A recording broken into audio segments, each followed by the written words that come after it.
Buenas noches, bienvenidos a Palabra de Honor.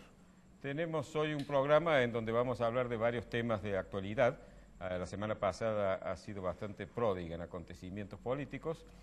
Vamos a tocar también algún tema histórico vinculado con nuestra ciudad y tenemos una invitada, que es la doctora Esther Cafure de Battistelli, que ha sido presidenta del Superior Tribunal de Justicia de la provincia. De manera que los invitamos a que nos acompañen porque va a ser un programa, a mi juicio, interesante.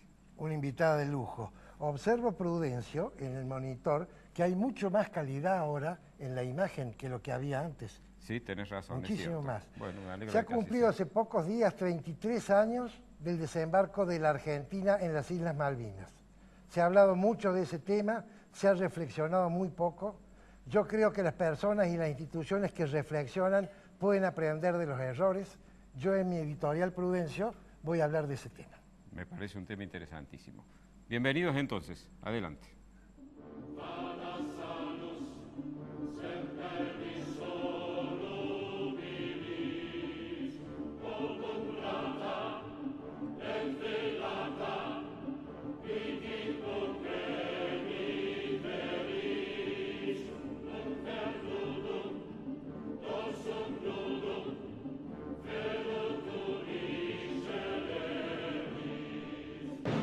Morecia Allende, Ibáñez Padilla, Administración de Propiedades y Consorcios, Claridad y Confiabilidad.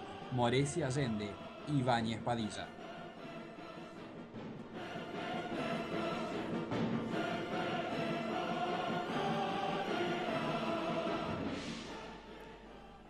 Como les adelanté, la semana pasada ha sido rica en acontecimientos políticos que merecen ser comentados. Pero cuando me refiero a que merecen ser comentados, no me estoy refiriendo necesariamente a aquellos que han tenido más repercusión o que han ocupado más espacios en los medios de comunicación, sino los que a mi juicio reflejan de forma más clara cuál es la actitud de los argentinos con respecto a la política, que es en definitiva lo que en lo personal más me interesa analizar. Ha habido dos noticias que a mi juicio merecen detenernos en ellas. Una de ellas es que el año pasado, empecemos por el comienzo, el año pasado fue sancionada por la legislatura provincial una ley que establecía la obligatoriedad de grabar el número de la patente, es decir, del dominio de cada automóvil, y las motos también, en distintas partes del vehículo. Se hizo, en función de esta ley, un contrato con una empresa que se llamaba Gravabus, que se llama Gravabus, y esto debería haber entrado en vigencia en el corriente mes de abril.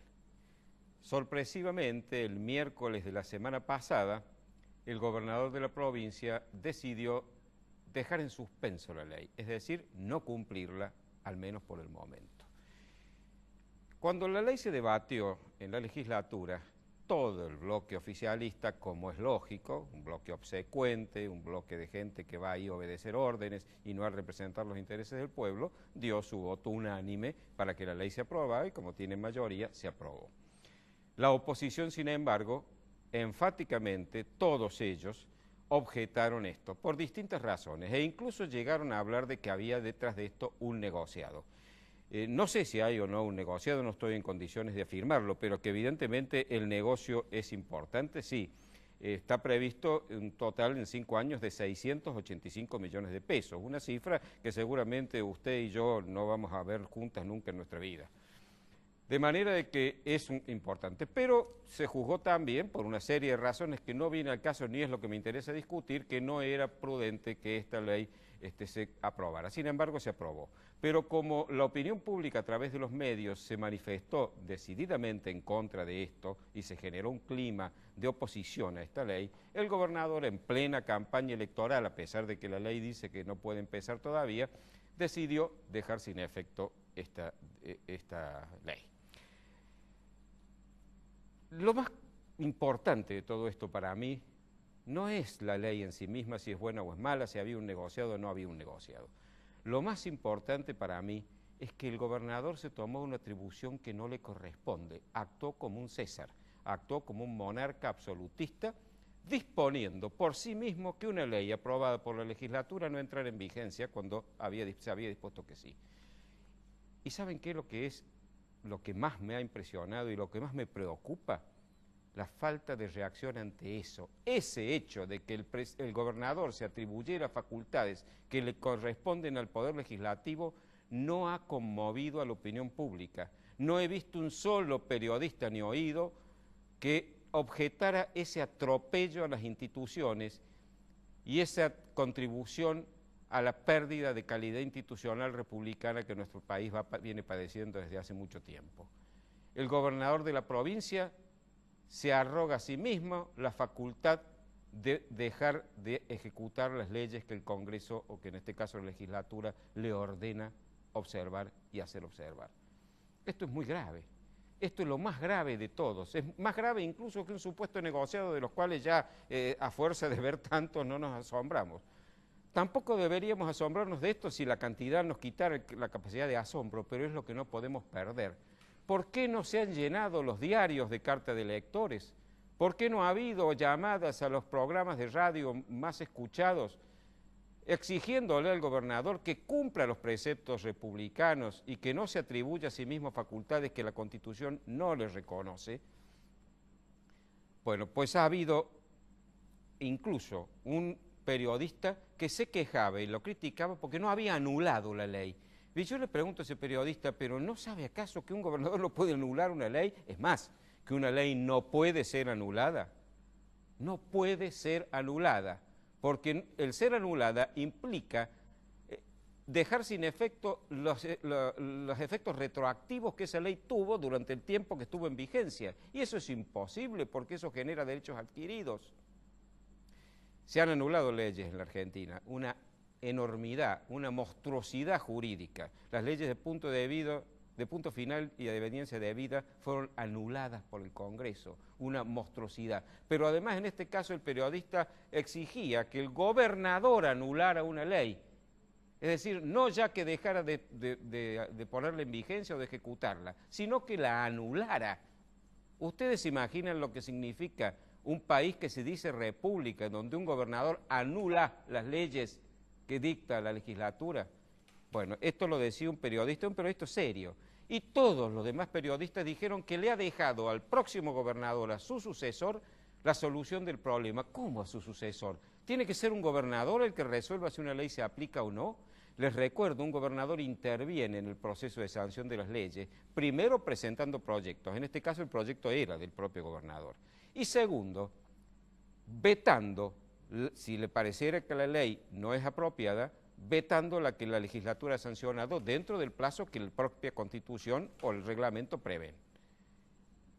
No ha hecho esto, la promulgó. Ya no puede ni anular ni dejar de ejecutar esa ley sin incurrir en un incumplimiento flagrante de sus deberes de funcionario y en un acto absolutamente reñido con los preceptos constitucionales y los principios básicos del sistema republicano.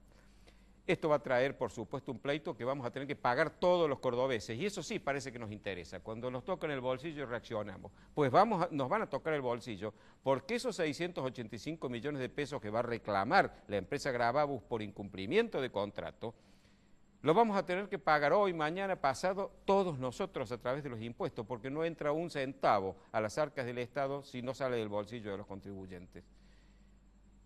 Entonces ahí sí vamos a reaccionar. Ahora no reaccionamos cuando vemos que el gobernador aplica su criterio como si fuera el rey, el monarca absoluto de esta provincia. La segunda noticia también tiene que ver con esto. El gobernador anunció que ha decidido que la vieja cárcel penitenciaria de Barrio San Martín sea demolida y se convierta en un parque. En una de esas la decisión es muy acertada, pero ¿tiene un gobernador facultades para decidir qué hacer con los bienes que nos pertenecen a todos? Cuando lo hemos contratado para que administre esos bienes en beneficio nuestro, ¿le hemos dado facultades para que él decida qué hacer con ellos? ¿Para qué está la legislatura? ¿Cómo entiende el señor gobernador que debe él comportarse con respecto a los bienes cuya administración se le ha confiado? ¿Disponer él graciosamente, repito, como monarca absoluto, qué hacer con ellos? ¿O proponerle a la legislatura y si ella lo aprueba, hacer lo que ella disponga? Tampoco esto despertó reacción alguna, es decir, estamos consintiendo con el silencio a nuestros gobernantes el atropello a los principios del sistema republicano. Y les recuerdo, sin calidad institucional no hay inversión, sin inversión no hay productividad, sin productividad no hay demanda de trabajo ni buenos salarios y la pobreza cunde. Entonces, si lo único que nos interesa es lo material y la plata que tenemos en el bolsillo, advirtamos que esta falta de calidad institucional va a empobrecernos cada vez más. Recuerden ustedes que las libertades no se pierden de un día para otro. Recuerden aquel experimento de la ranita que cuando la meten en el agua caliente salta del recipiente, pero cuando la meten en el agua fría y la van calentando, llega un momento que no se da cuenta y termina cocinada porque no se dio cuenta. Afortunadamente no somos ranas, tenemos inteligencia y podemos darnos cuenta que nos están calentando el agua por nuestro consentimiento y nosotros no estamos reaccionando. Cuando el agua empiece a hervir y nos queme, entonces ahí vamos a reaccionar y va a ser tarde porque ya esas libertades, derechos y garantías lo hemos perdido. Espero que nos demos cuenta que las libertades en la experiencia del mundo se pierden de a poco, rara vez de un día para otro. No seamos nosotros víctimas de nuestra propia negligencia y algún día reaccionemos.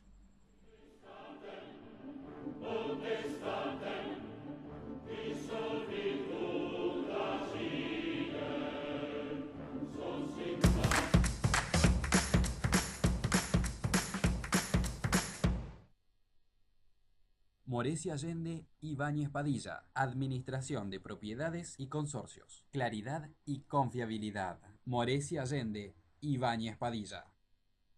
Centro Tomografía Computada Córdoba Sociedad Anónima. Instituto Ulton, líder en diagnóstico por imágenes. Primer instituto de cirugía ambulatoria mínimamente invasiva del interior del país. Avenida Vélez Arfiel 562, Córdoba, Argentina. Teléfono 0351 426 7700.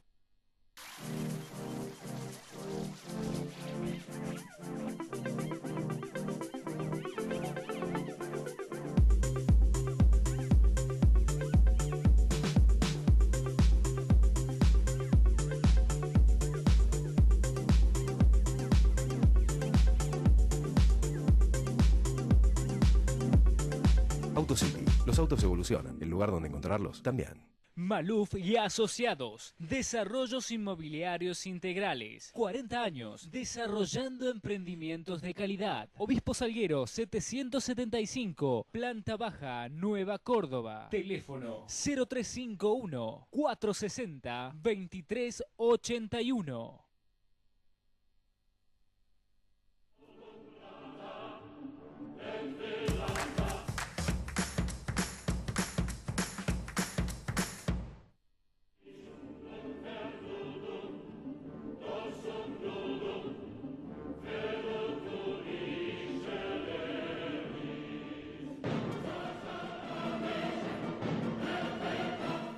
Estamos en el aire. La doctora Cafure Battistelli, que nos acompaña aquí presente, hasta hace un año ha integrado el máximo tribunal de la provincia, el Superior Tribunal de Justicia, y lo ha presidido en 2 oportunidades. Nos acompaña porque le hemos invitado a conversar de un tema que para nosotros es muy importante, creo que es muy importante para la vida institucional de la República, que es la independencia del Poder Judicial. Doctora, bienvenida. Muchísimo Bienvenida, gusto. doctora, y gracias por el esfuerzo. Muchas gracias por la invitación igualmente. Doctora, se habla mucho, y creo que es bueno que se hable, ojalá se hablara más, de la calidad institucional o de la pérdida de calidad institucional que los argentinos padecemos y de las consecuencias que eso nos trae aparejado. Y uno de los síntomas de esa pérdida es que la gente avisora que en el Poder Judicial no habría la suficiente independencia con respecto a poderes políticos, y en particular el Ejecutivo, que el sistema republicano pide. ¿Cómo ve usted esto? Bueno, mire, el problema de la independencia del Poder Judicial es un asunto que se ha criticado a través de todos los tiempos.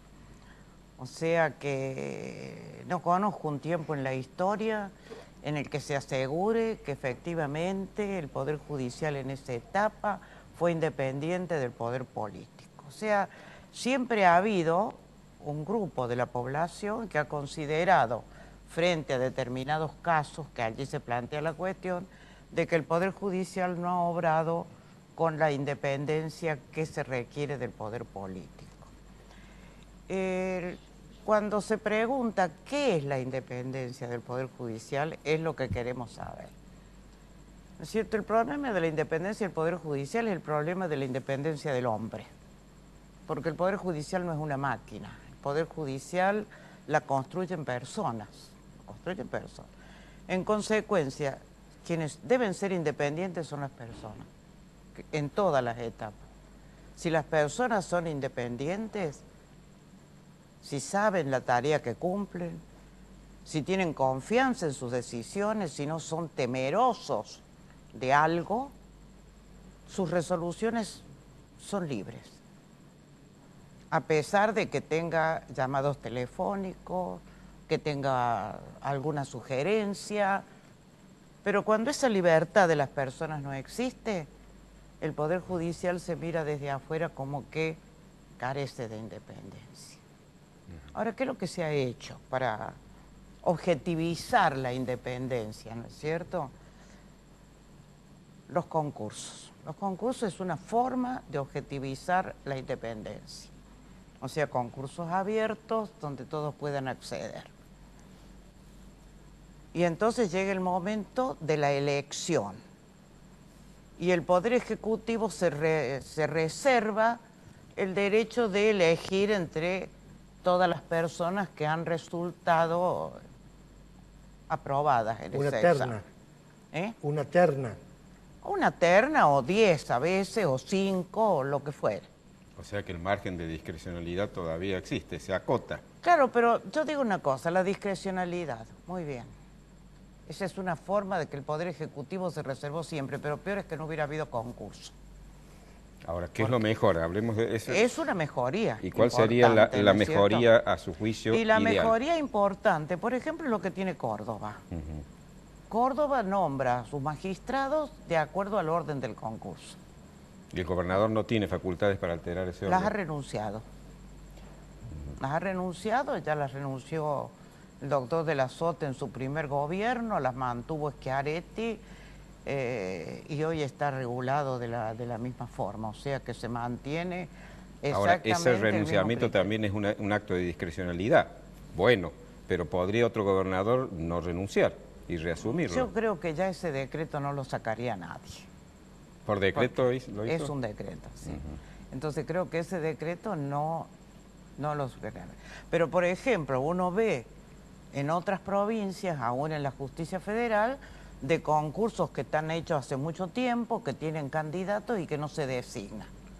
¿Por qué no se designan? Porque no serán del gusto de la persona que los va a proponer, o generalmente son personas independientes las que no se designan. Doctora, en el concurso tengo entendido que hay una entrevista personal que tiene un peso del 30%, ¿es correcto eso? Sí, pero no es decisivo en el examen. Yo he estado en la comisión encargada del Consejo de la Magistratura, no es importante porque ¿cómo le diré? La entrevista, cuando es bien tomada, tiene su razón de ser, porque le diré que yo tengo que tener muchos papelitos, puedo tener muchos antecedentes, mi examen escrito ha sido bueno, pero sin embargo, si usted quiere ser juez de menores y yo le pregunto, ¿qué contacto tiene usted con la minoridad? ¿Cuántos establecimientos de menores ha visitado? Y un buen entrevistador no le ve el perfil del juez de menores o el perfil del juez de familia. ¿No es cierto? Yo me acuerdo haber tomado exámenes a fiscales, que son los que están ahora en la palestra, y les decía, el perfil del nuevo fiscal no es el perfil antiguo detrás del escritorio. Claro. El perfil del nuevo fiscal es el hombre que está en la calle. Ahora, me da la sensación de que, valga la redundancia, la sensación bueno, otro elemento, el concurso es un elemento. Otro elemento es la inamovilidad de los cargos. ¿No es cierto? Salvo el jury, usted tiene inamovilidad en el cargo. El otro elemento que tiene es un salario importante, porque eso vamos a ver. Ahora, esos son los datos objetivos, y sin embargo, todos esos sumados muchas veces no garantizan la independencia. ¿Y por qué no la garantizan? Porque falta independencia en la persona. Por eso yo digo que, ¿no será que las personas estamos fallando? Sí, de eso no me cabe la menor duda. Pero de todas maneras, las personas somos falibles, de manera de pero que me da la sensación... Pero el sistema no lo va a poder salvar a eso. Pero el sistema puede establecer mecanismos que por lo menos traten de compensarlo. ¿Cómo cuál? Por ejemplo, impedir que los jurados de enjuiciamiento estén con una mayoría que sea concordante con quienes gobiernan, con el partido de gobierno. Bueno, volvemos. Porque Este es otro dato objetivo.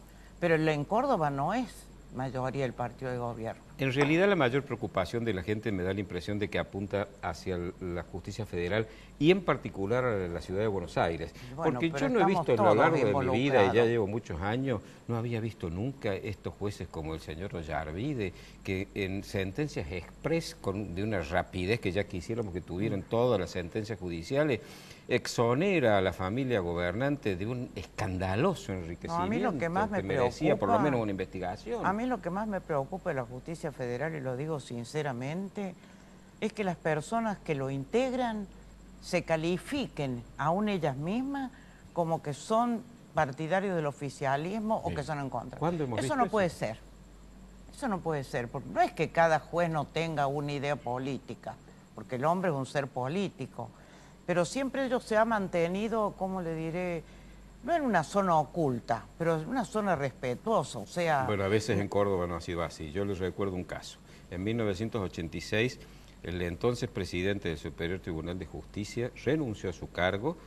El partido gobernante lo puso primero en la lista de candidatos a la Convención Constituyente. Sí, el doctor Lusto Vido. Sí, no quería nombrarlo, pero ya usted lo ha nombrado. Presidió la Convención Constituyente, terminó la misma y volvió a ser nombrado en el Superior Tribunal, donde volvió a asumir el cargo de presidente. No era precisamente gestos que pusieran en evidencia independencia del Tribunal Superior en ese momento, o por lo menos de él, Claro, no quiero usted comprometer objetivamente a todo el no lo ve como... Yo lo que digo una cosa, la independencia de los jueces se ve en sus resoluciones. Doctora, tenemos que hacer un pequeño corte y continuamos enseguidita. ¿Cómo no?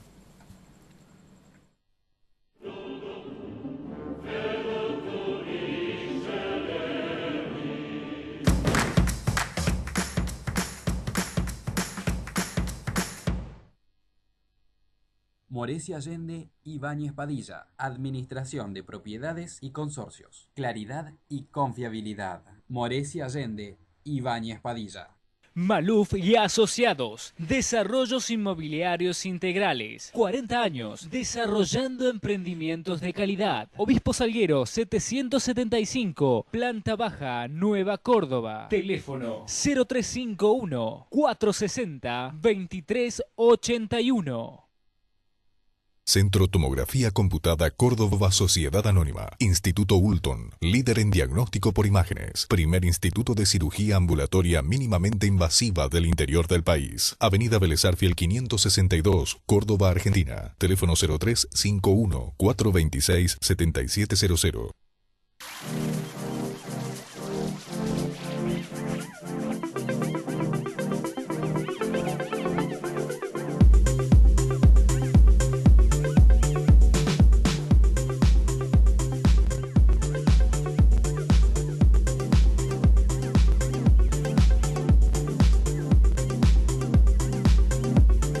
AutoCity. Los autos evolucionan. El lugar donde encontrarlos también.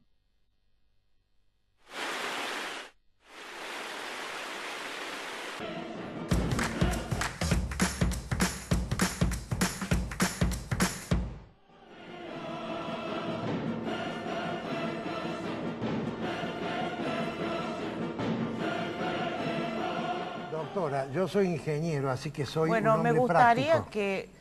Está bien, Yo le porque voy a dar las personas de afuera ven el problema judicial diferente a cómo lo mira uno. Yo le voy a desde decir cómo lo adentro. veo yo. Yo digo, si un juez está nombrado, aunque sea en parte, por el Poder Ejecutivo y por el Poder Legislativo, ese juez no es independiente. Yo Es estoy decir, equivocado, ¿eh? Bueno, pero déjeme que le redondee mi idea.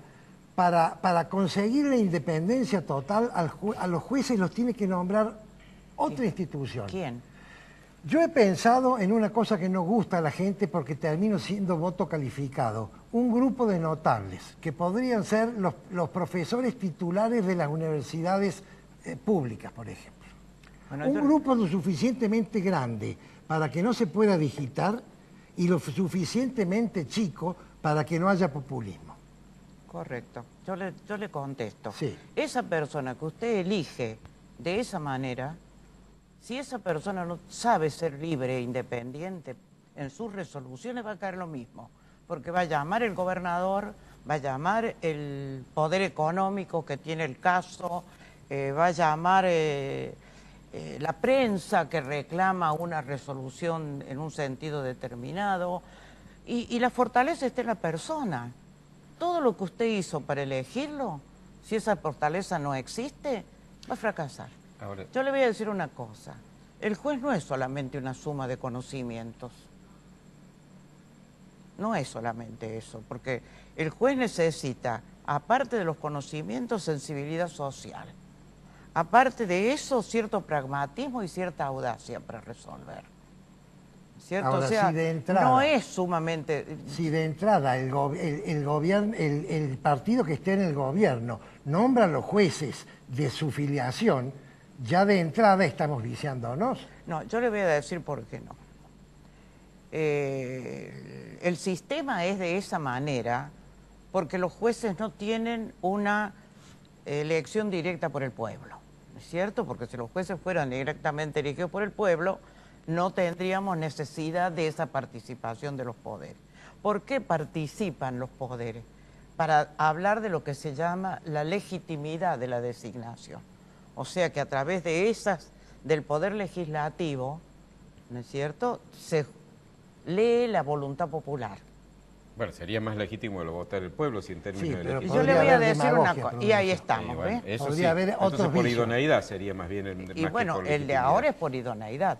Claro, ahora bien, yo ¿No es creo cierto? que lo que usted dice es muy cierto, la actitud de la persona es la que define su conducta, no hay duda, pero siempre la persona ha sido falible y por eso el sistema republicano es un sistema de mutuos controles recíprocos entre los Correcto. poderes, de manera que mientras más controlado esté alguien, mucho mejor. Si Pero el usted, juez por también ejemplo, está controlado, ¿eh? Pero no está controlado cuando el órgano que lo destituye está en manos de la mayoría que lo designó. Pero está controlado, yo le voy a decir una cosa, está controlado desde que dictó la resolución por toda una cadena de recursos que van revisando su resolución.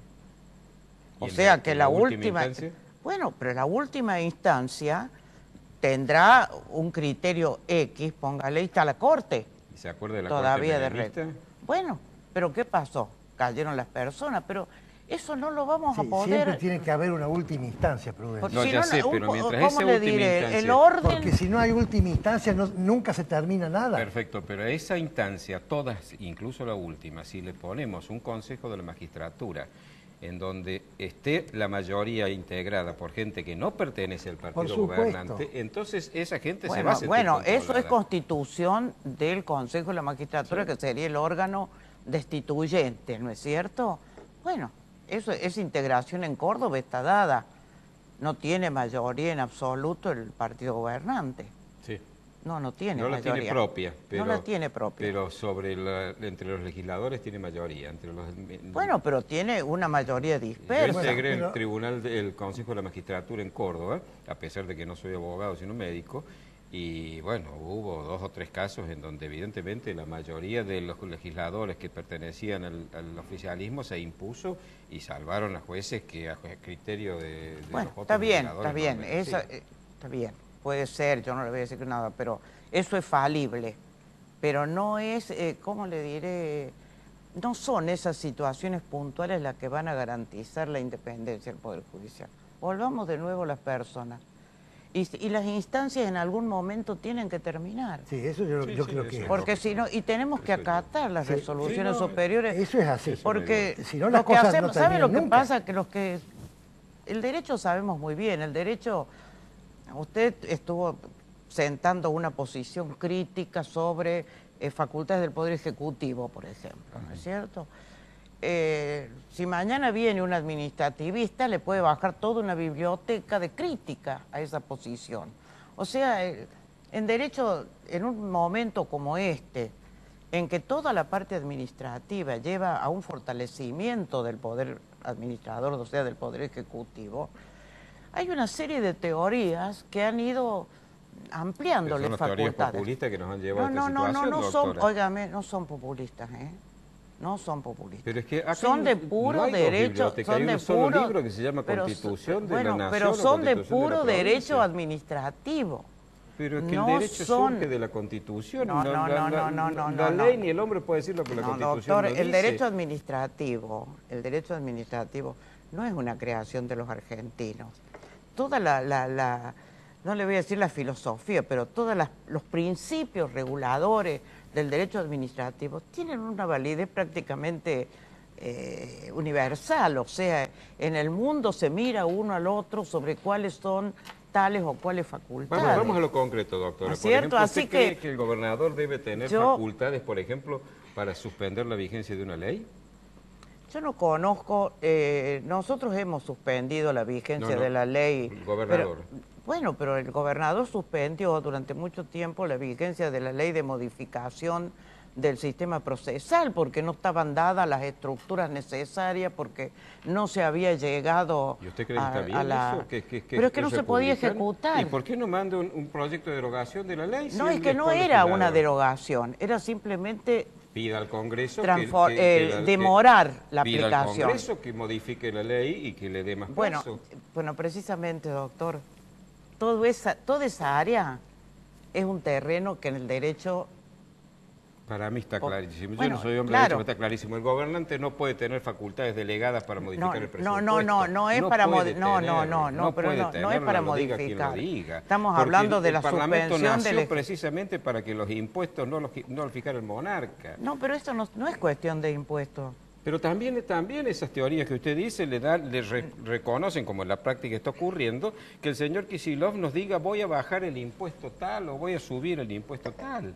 No el Congreso, es el ministro de Economía. Bueno, tendríamos que... Yo no soy administrativista, pero Bueno, pero nos queda conozco... muy poco, doctora. Si usted me dijera, cuando discutamos de derecho penal, yo les diría, supóngase, el juez este que estaba en jury por el asunto de haber dejado en libertad a un detenido, y creo que este muchacho había matado a otra persona después, o violado, y qué sé yo.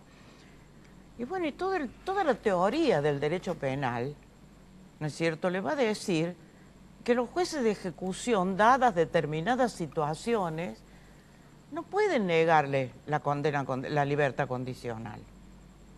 O sea, la idea de la gente de que son un peligro, de que pueden mantenerse permanentemente detenidos, los principios generales del derecho penal no lo admiten.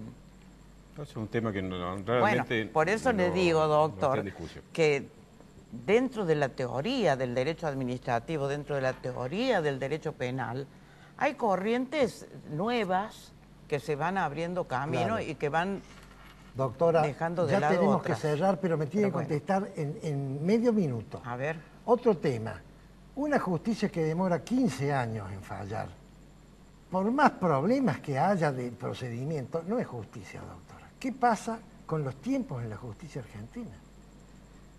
bueno, yo le contesto por Córdoba. En Córdoba, si hay un caso que te demora 15 años para ser fallado, es porque ha tenido un planteamiento inacabable de incidentes y de conflictos por parte de los defensores. Es el caso, ¿cómo se llama este hombre tan rico del... Sí, Manubes Calvet. Manubén Calvet. Sí. Si usted viera la cantidad de incidentes que es Manubén Calvet, es una pieza.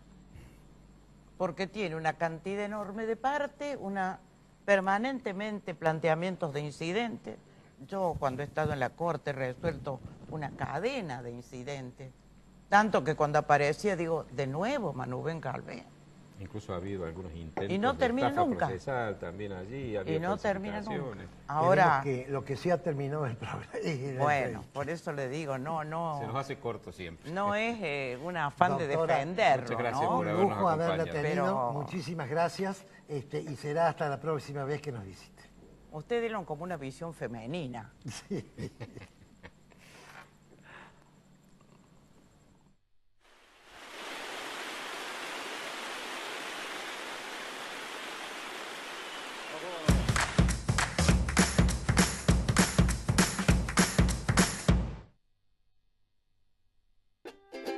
Ahora comprar tu auto es una experiencia única. Llegó AutoCity, un nuevo espacio con 0 kilómetros, usados, pista de prueba y área de servicios. AutoCity, los autos evolucionan. El lugar donde encontrarlos también.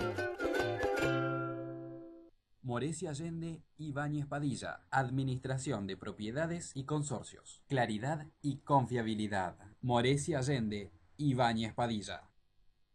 Centro Tomografía Computada Córdoba Sociedad Anónima. Instituto Ulton, líder en diagnóstico por imágenes. Primer instituto de cirugía ambulatoria mínimamente invasiva del interior del país. Avenida Vélez Arfiel 562, Córdoba, Argentina. Teléfono 0351 426 7700.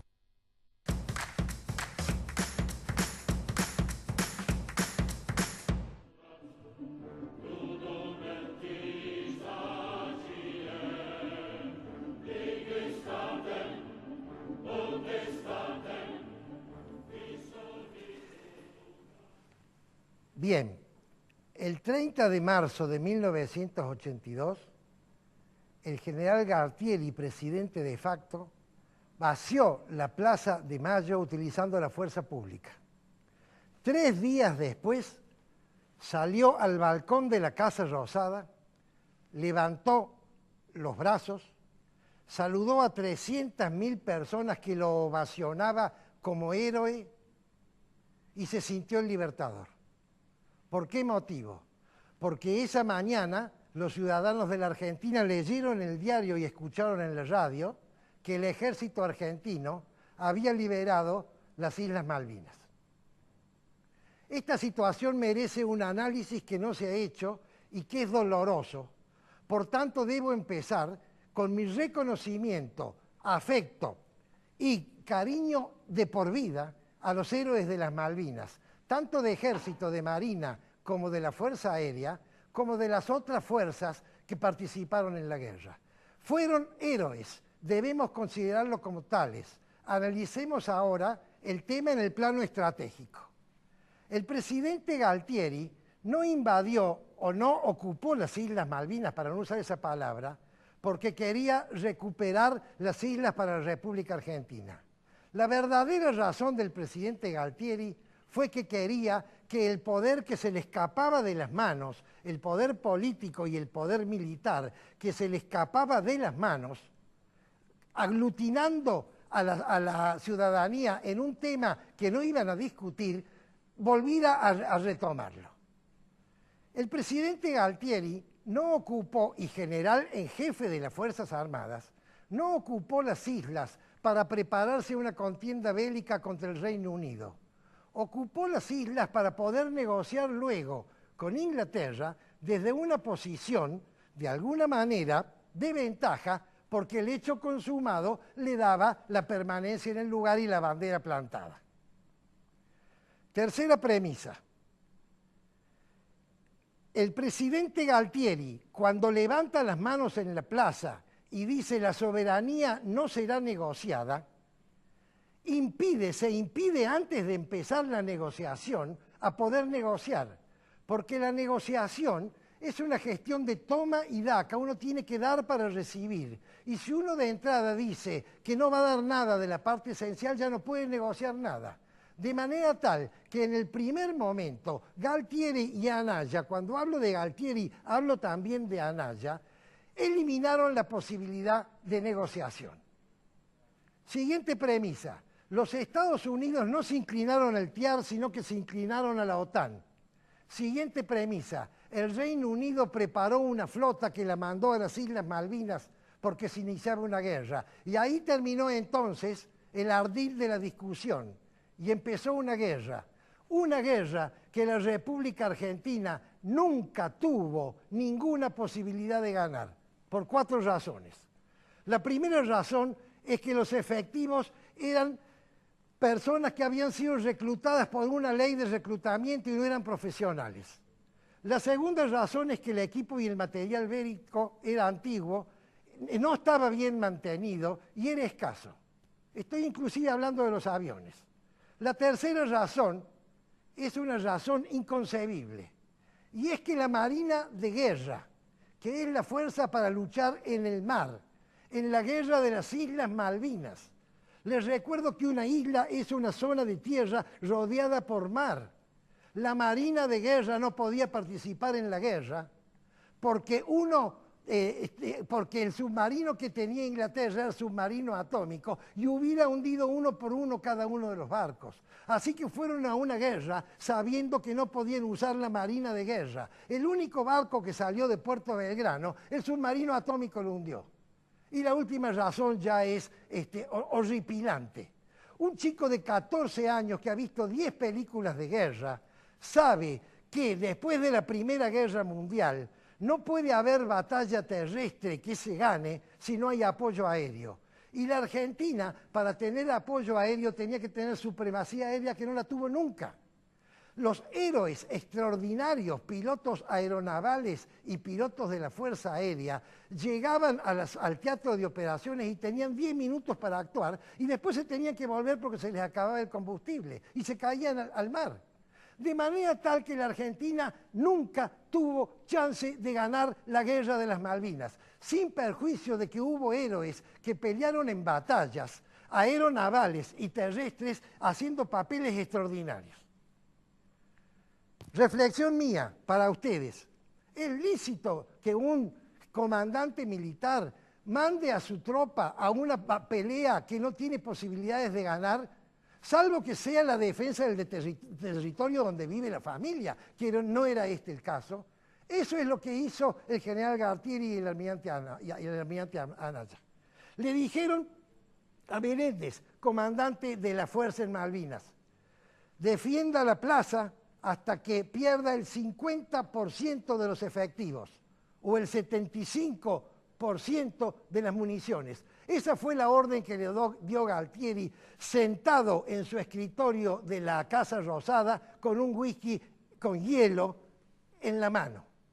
Afortunadamente, el general de brigada Menéndez, entre comillas, hipotecó su carrera, su fama y su lugar en la historia, porque va a ser reivindicado, por eso lo pongo entre comillas, y rindió la plaza. Entonces él se condenó al ostracismo, pero salvó la vida de 10.000 personas jóvenes que no tenían ninguna posibilidad de defender la plaza. Y entonces ahora vienen las reflexiones. ¿Puede un iluminado, puede una persona trasnochada como Galtieri decidir él solo que un ejército va a embarcarse en una aventura que es una locura? ¿Dónde estaba el Estado Mayor Conjunto? ¿Dónde estaba el Estado Mayor del Ejército? ¿Dónde estaban los generales de división?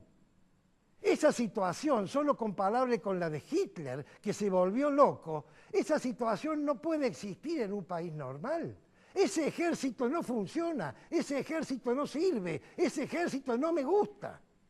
Vamos a la segunda reflexión. Galtieri hizo lo que hizo porque tenía un apoyo. ¿Saben quién lo apoyaba a Galtieri? Lo apoyó la sociedad. Al ir a la Plaza de Mayo, la sociedad lo apoyó. ¿Por qué lo apoyó la sociedad? Porque la información que dio Galtieri, que dio el Estado Nacional, fue mentirosa y le hizo creer a la sociedad que podían ganar la guerra. Entonces, todas las decisiones de las personas que se juntaban en la plaza era creyendo que podían ganar la guerra y por eso no aceptaron ninguna de las condiciones de armisticio, algunas favorables para nosotros, como la situación de las 3 banderas. Y vamos ahora entonces a la reflexión final, que es la que más me importa. Pero antes, hablando del tema de la opinión pública, defendamos la libertad de prensa, porque la libertad de prensa le da opinión a la opinión pública, que después tiene decisión y que después logra resultados. Ojo con la libertad de prensa. Vamos a la última reflexión.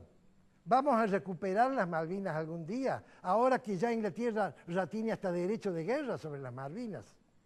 No voy a contestar con mis palabras, voy a contestar con las palabras de Enrique Finocchietti, escritas hace 20 años en un artículo que él escribió hablando de este tema.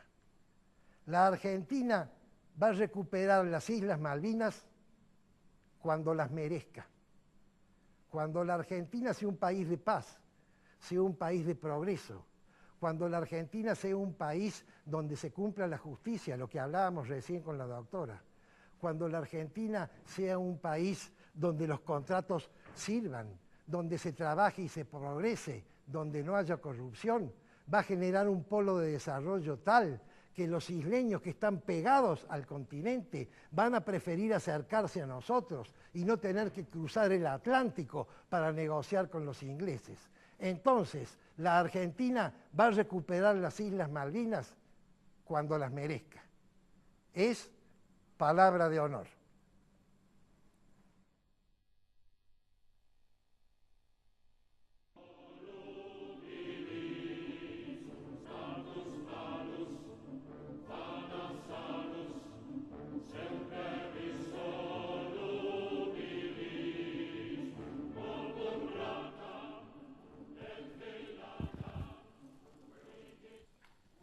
Televidente que se llama Vicente Ramallo, que fue quien me pidió la vez pasada que no dejara en esta columna La ciudad que queremos de hablar de temas históricos.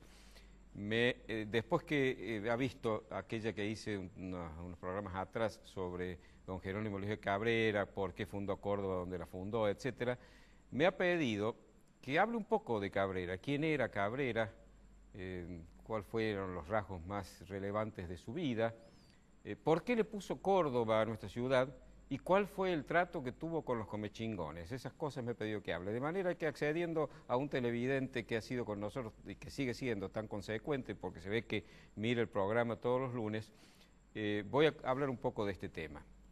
Don Jerónimo Luis de Cabrera nació en Sevilla, allí por 1525. Su padre era un hombre perteneciente a la primera nobleza sevillana. Miguel Jerónimo de Cabrera era caballero de la Orden de Santiago, la orden nobiliaria más importante de España, era además comendador en esa orden de Mures y Benazúa, era señor del mayorazgo de la Torre de Palencia y estaba casado con una nieta del conde de Feria, uno de los hombres más influyentes en la corte del emperador Carlos V. Además, era sobrino del hombre que había sido el más importante hombre en la corte de los reyes católicos, que era Andrés de Cabrera, marqués de Moya, que la hizo reina Isabel la Católica. O sea que era un hombre que tenía todas las vinculaciones que puede haber tenido en ese momento una persona en Sevilla. ¿Y qué pasó? Miguel Jerónimo de Cabrera se enamoró de una mujer bastante más joven que él, que se llamaba doña María de Toledo, la dejó a su mujer, doña Elena de Figueroa, y se fue con ella. Y allí nació de este amor prohibido don Jerónimo. Después doña Elena murió, bueno, el conde de Feria, por supuesto, que era un hombre muy influyente, como recién dijo, presionó al emperador, el emperador le ordenó que dejara a esta mujer y volviera con la suya propia, no le hizo caso Miguel Jerónimo, lo destituyó de las encomiendas, le quitó las encomiendas de la Orden de Santiago. Lo cierto es que en definitiva murió doña Elena de Figueroa y al quedar viudo, Miguel Jerónimo de Cabrera se casó con doña María de Toledo y tuvo otros hijos que ya fueron legítimos. Pero este origen bastardo, como se llamaba entonces, adulterino, diríamos quizás hoy, posiblemente marcó a don Jerónimo, que se vino siendo un muchacho muy joven, 13 años posiblemente, se vino a América con su medio hermano don Pedro de Cabrera. Aquí hizo una carrera importante y en el Cusco se casó con una viuda, doña Luisa Martel de los Ríos, americana, nacida en Panamá, viuda de Garcilaso de la Vega y madrastra del famoso escritor el Inca Garcilaso, el hijo natural mestizo de su marido Garcilaso de la Vega. Don Jerónimo fue nombrado corregidor de Charcas y de Potosí, fundó una ciudad en el Perú que se llamó San Jerónimo del Valle de Ica, hoy ciudad de Ica, hermana de Córdoba, y luego fue nombrado por el virrey Toledo gobernador del Tucumán, esta región grande a la que Córdoba pertenecía, o mejor dicho, no pertenecía porque no existía, solo había dos ciudades que eran Santiago del Estero y San Miguel de Tucumán. Ya expliqué por qué fundó en Córdoba, por qué desobedeció la orden del virrey, etcétera. Pero, ¿qué pasó? Don Jerónimo aquí fue, a los pocos meses de fundar Córdoba, fue sustituido por Gonzalo de Abreu de Figueroa, que había sido designado por Felipe II, y Gonzalo de Abreu, ni bien llegó a Córdoba, lo tomó prisionero, lo llevó a Santiago, ahí lo sometió al juicio de residencia, y sin tener facultades para hacerlo, lo condenó a muerte y lo mató, es decir, lo asesinó. Ahora bien, ¿por qué le puso Córdoba? No sabemos, no lo dijo, pero la vinculación, la única vinculación que encontramos entre don Jerónimo Luis de Cabrera y la ciudad de Córdoba, Andalucía, era la procedencia de su suegra. La madre de doña Luisa Martel de los Ríos era natural de Córdoba. Claro, ustedes me dirán, ¿quién le pone a una ciudad que funda el nombre de la ciudad donde nació su suegra, a la que además no conoció? Y bueno, siguiendo la broma, en una de esas, porque no la conoció, le puso el nombre. Para homenajearla a su mujer, no lo sé, pero probablemente esta es la única vinculación que tuvo con el nombre que nuestra ciudad lleva. ¿Cuál fue su relación con los comechingones? Empecemos por decir que para esta altura de la conquista de América, la corona ya había sido muy firme en las ordenanzas y leyes para que los indios sean tratados correctamente.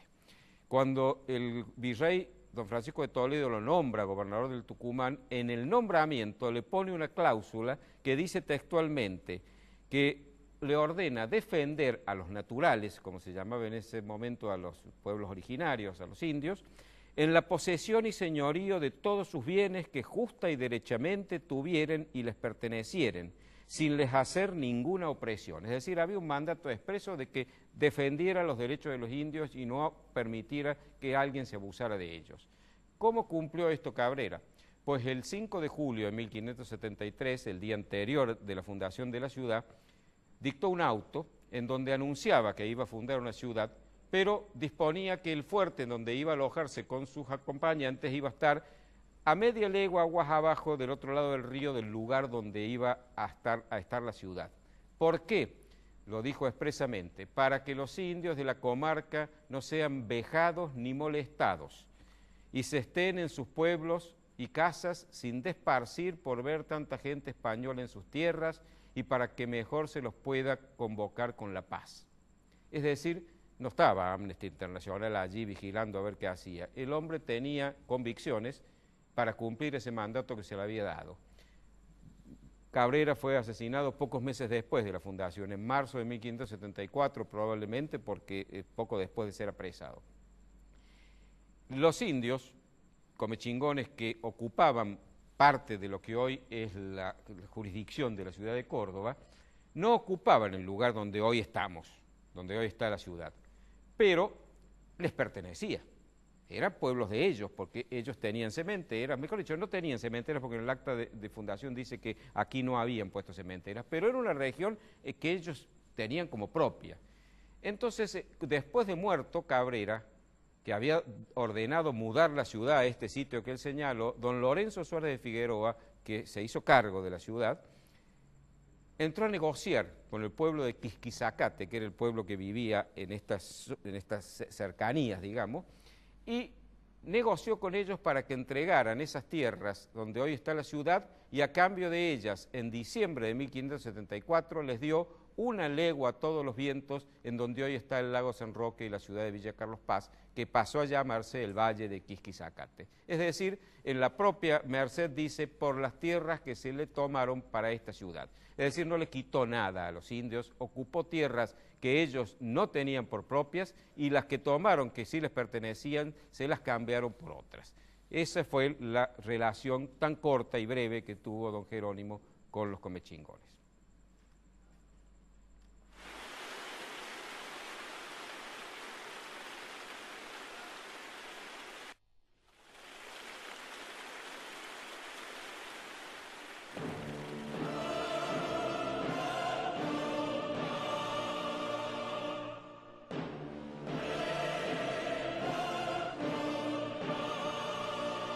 Prudencio, nos queda un minuto. Me gustaría que expliques la impronta cultural de la Córdoba inicial. ¿Por qué Córdoba llega a ser la docta y tiene universidad? ¿Qué trajo Jerónimo Luis de Cabrera de diferente a los otros conquistadores en sus expediciones de conquista? Trajo un centenar de hombres, que la mayoría de los conquistadores eran hombres de armas, no eran hombres ilustrados, pero que sin embargo, mientras en las ciudades europeas había un índice del 70 o 80% de analfabetismo, entre estos hombres que vinieron con Cabrera no se encontró uno solo que no supiera cuanto menos estampar su firma, de manera que ya había un nivel cultural notoriamente superior al del resto de las ciudades americanas. ¿Ese hecho fue buscado, crees vos, o es una coincidencia? Todo es una conjetura, pero tengo la sensación de que o o tuvo la suerte o eligió especialmente que lo acompañaran gente que tuviera ciertos conocimientos. Y eso se notó a través de los siglos. Y por eso la Compañía de Jesús eligió Córdoba para crear su colegio máximo, y ese colegio máximo luego el rey y el papa lo convirtieron en una universidad. Bueno, muy interesante tu explicación, se nos ha acabado el tiempo, hemos terminado el programa Prudencio, entonces nos veremos con nuestros amigos televidentes el lunes que viene, si Dios quiere.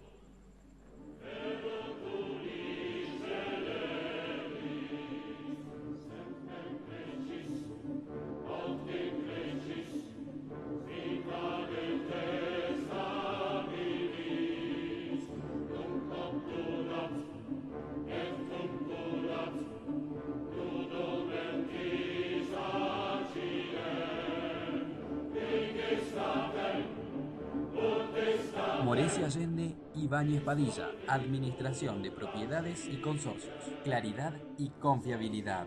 Morecia Allende, Ibáñez Padilla.